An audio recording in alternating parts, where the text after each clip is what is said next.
The United States and Mexico have reached a consensus that could overhaul the North American Free Trade Agreement. The deal was reached more than a year after Trump said the 24-year-old pact would be renegotiated or he would rip it up. Mexico's economy minister met US trade officials through the weekend to try to iron out their differences on the trade agreement, also known as Nafta. The two countries have agreed on drawing up new rules for the car industry. They include increasing North American components in Mexican-made cars in exchange for duty-free access to the Nafta market. The agreement paves the way towards re-engaging Canada in three-way talks aimed at revamping Nafta. Ottawa has been excluded from negotiations since May to allow the US and Mexico to resolve their differences. The focus now shifts to trade talks between Canada and the US and when a new deal could be signed and implemented. Leaders of all three countries would have to sign off on an updated agreement. While the US and Mexico are keen to confirm it before the end of the year, President Donald Trump says he's willing to leave Canada out of the pact and draw up a new one altogether. I like to call this deal the United States-Mexico Trade Agreement. I think it's an elegant name. I think NAFTA has a lot of bad connotations for the United States because it was a ripoff. It was a deal that was a horrible deal for our country. And I think it's got a lot of bad connotations to a lot of people. And so we will probably, you and I will agree to the name. We will see whether or not we decide to put up Canada or just do a separate deal with Canada if they want to make the deal. The simplest deal is more or less already made. It'd be very easy to do and execute. Well, for more on this, let's bring in Max Wolff, Chief Economist of investment company Phoenix Group. Good to have you back on the program.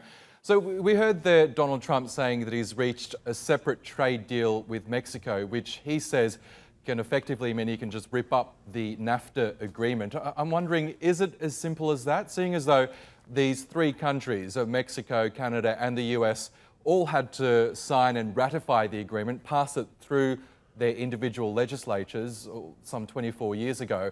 I mean, they went through all this trouble. Can Trump simply throw it out the window? Yes, so in a short answer, no.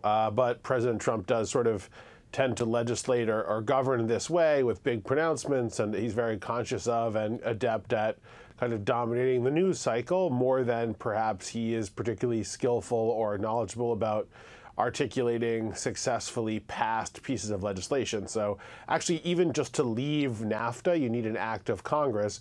A big part of the reason that we see the hurry that we've got from the U.S. administration is that once you go out more than the 90-day period that is required by law here, it isn't exactly clear what the balance between Democrats and Republicans will be in the all-important U.S. House of Representatives, because it'll take till the end of November to finish the process, even if it goes absolutely smoothly from here.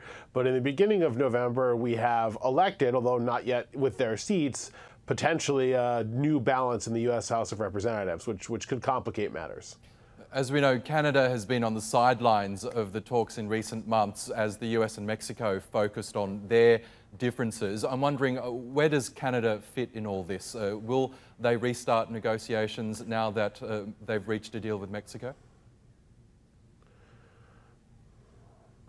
Well, I think that President Trump had a little bit more leverage with the somewhat unpopular outgoing government in Mexico as against what's happening with a more popular government in Canada. So it is not NAFTA, or North American Free Trade Agreement, without all of North America, which includes Canada, which is a pretty large part, or about a third of the total headcount here.